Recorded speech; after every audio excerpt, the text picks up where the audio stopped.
Today on TQA Weekly, I teach you how to take your privacy online back. This episode of TQA Weekly is brought to you by the TQA Weekly store. Great gifts that support the show. My name is Steve Smith, this is TQA Weekly, and if ever you have any questions, comments, suggestions, and or PC horror stories, you can always email me at ask@tqaweekly.com, go to my website, tqaweekly.com, and interact with the community, and of course use the contact forum to email me directly.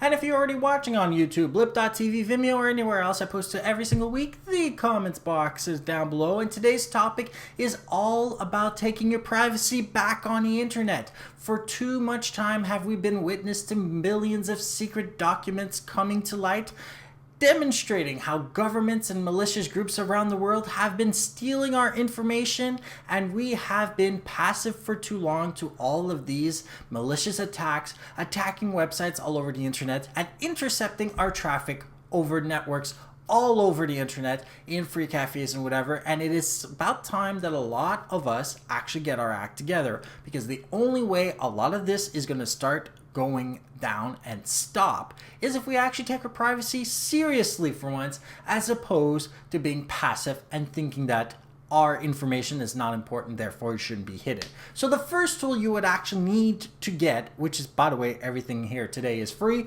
is HTTPS everywhere. There are too many people designing websites that think that it's computationally heavy to run SSL all the time. Unfortunately, this is false. Being an HTML website developer and actually coding the backend and understanding how much processing power it takes to run SSL, it's actually not as computationally heavy as any of these people would think. Running it all the time only means that the person and the web server are secure almost all of the time. And because it is encrypted, this means that the possibility of a man-in-the-middle attack is severely lessened, not greatened by the fact that the connection is now secure. There's also something you can do about being tracked over the internet, because one of the easiest things to do on the internet is to track your progress from website to website to website. So the tool Do Not Track Me blocks over 600 companies from even being able to track you all over the internet. It works in Chrome, i.e. Firefox and Safari, and functions as a plugin.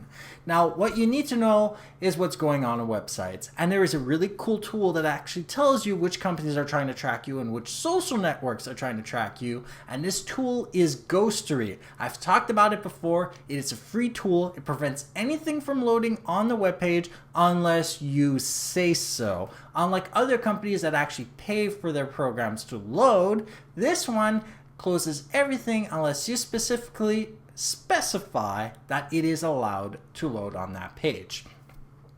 Now, one of the many problems with privacy is the fact that we've joined so many different websites over the years. And a lot of these websites are some of the newest Facebook supposed killer social networks. And one of the things you really need to understand is how to close these accounts. So Account Killer is an amazing website that helps you close accounts to websites you no longer want to be a member of, but it can also be used to tell you if it's worth joining by telling you if it is even at all possible to actually cancel your account with said service on the internet. By not joining websites you can't kill your accounts on, you actually lower the chance of being spotted on the internet by only joining places that allow you, even though difficult, to cancel your account in the end. And the last tool, the best tool that I can actually suggest to you, is the one that actually allows you to lower the attackable surface that you have to the internet. NoScript. By preventing all scripts from ever loading on the page, you not only increase the amount of time that you can spend on the internet seeing content, because it lowers the amount of time that it takes to render the content on the page, but you also prevent yourself from being infected from malicious attacks due to JavaScript loaded code on specific web pages. So if you accidentally open an email to a link of a web page that has been injected with JavaScript code that should have theoretically infected your browser, well, with NoScript, that won't happen.